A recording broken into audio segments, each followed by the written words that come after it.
Hi friends, I wanted to hop on tonight. I'm already in my moo-moo, like ready for bed, but I'm having a vulnerable moment and I usually don't share like these in the moment, like I'll talk about things after the fact, but I figured tonight I would hop on and just share what I'm feeling in case anybody else has experienced it or is experiencing it, and maybe everybody will feel a little bit less alone.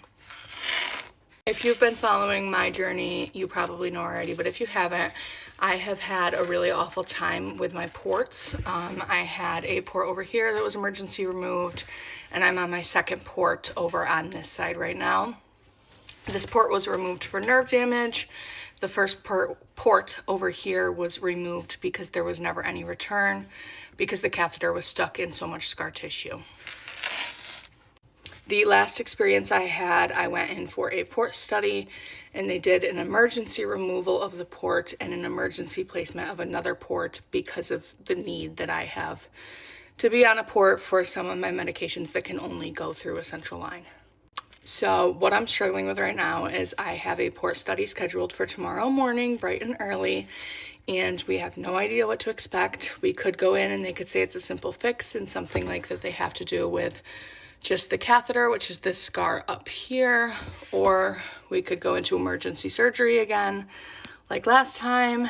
And my biggest thing out of all of it that I wanted to share was I'm feeling so insecure about the scars that I have. I feel like any dress I try on, any blouse I put on, the scars are there. And I know everybody's like, embrace the scar, like the scar is bravery, but I know that they look like they catch your eye.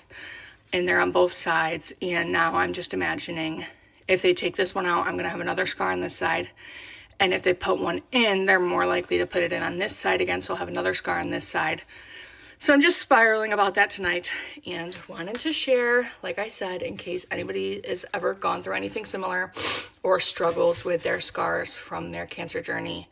Like I said, I know everybody comments and says stuff like your scars are just like proof of your bravery in your battle, but unfortunately that does not make it feel any better, and it still just sucks. So just wanted to share because I like to share the good and the bad, but I hope you know you're all beautiful and you have a great night.